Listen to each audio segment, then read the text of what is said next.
ಕುಂಭರಾಶಿಯವರೇ, ಈ ವಾರ ನಿಮ್ಮನ್ನು ನೀವು ಅರಿತುಕೊಳ್ಳುವ ಮತ್ತು ನಿಮ್ಮ ಅದ್ಭುತ ಶಕ್ತಿಯನ್ನು ತಾಳ್ಮೆಯೊಂದಿಗೆ ಸಮತೋಲನಗೊಳಿಸುವ ಸಮಯ. ಸೂರ್ಯ, ಮಂಗಳ ಮತ್ತು ರಾಹು ನಿಮ್ಮ ರಾಶಿಯಲ್ಲೇ ಇರುವುದರಿಂದ ನಿಮ್ಮಲ್ಲಿ ಹೊಸ ಉತ್ಸಾಹ ಮತ್ತು ಮಹತ್ವಾಕಾಂಕ್ಷೆ ಹೆಚ್ಚಿರುತ್ತದೆ. ಪ್ರಪಂಚವನ್ನೇ ಗೆಲ್ಲುವ ಆತುರ ನಿಮಗಿದ್ದರೂ ನಕ್ಷತ್ರಗಳ ಪ್ರಕಾರ ಯೋಚಿಸಿ ಹೆಜ್ಜೆ ಇಡುವುದು ನಿಮ್ಮ ಯಶಸ್ಸಿಗೆ ದಾರಿಯಾಗಲಿದೆ. ವೃತ್ತಿಜೀವನದಲ್ಲಿ ಕೆಲಸಗಳು ವೇಗವಾಗಿ ಸಾಗುತ್ತವೆ, ಆದರೆ ಬುಧನ ವಕ್ರಗತಿಯಿಂದಾಗಿ ಸಂವಹನದಲ್ಲಿ ಸ್ವಲ್ಪ ಗೊಂದಲ ಉಂಟಾಗಬಹುದು. ಯಾವುದೇ ಇಮೇಲ್ ಅಥವಾ ಪ್ರಮುಖ ದಾಖಲೆಗಳನ್ನು ಕಳುಹಿಸುವ ಮುನ್ನ 2 ಬಾರಿ ಪರಿಶೀಲಿಸಿ. ಹೊಸ ಯೋಜನೆಗಳನ್ನು ಆರಂಭಿಸುವ ಬದಲು ಈಗಿರುವ ಕೆಲಸಗಳನ್ನು ಅಚ್ಚುಕಟ್ಟಾಗಿ ಮುಗಿಸಲು ಇದು ಸೂಕ್ತ ಸಮಯ. ಹಣಕಾಸಿನ ವಿಷಯದಲ್ಲಿ ಶುಕ್ರನ ಪ್ರಭಾವದಿಂದ ಹಳೆಯ ಹೂಡಿಕೆಗಳಿಂದ ಲಾಭವಾಗುವ ಸಾಧ್ಯತೆಯಿದೆ, ಆದರೆ ಶನಿಯ ಪ್ರಭಾವವಿರುವುದರಿಂದ ದೊಡ್ಡ ಮೊತ್ತದ ಖರ್ಚು ಮಾಡದೆ ಉಳಿತಾಯದ ಕಡೆ ಗಮನ ಕೊಡಿ. ನಿಮ್ಮ ವೈಯಕ್ತಿಕ ಜೀವನದಲ್ಲಿ ಪ್ರೀತಿ ಮತ್ತು ಸೌಹಾರ್ದತೆ ತುಂಬಿರುತ್ತದೆ.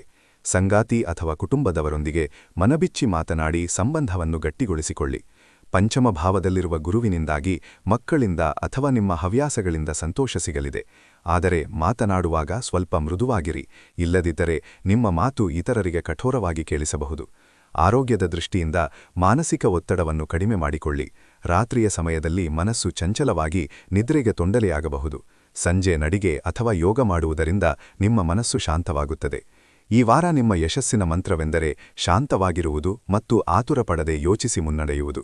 ನಿಮ್ಮ ಈ ವಾರ ಅತ್ಯಂತ ಫಲಪ್ರದವಾಗಿರಲಿ.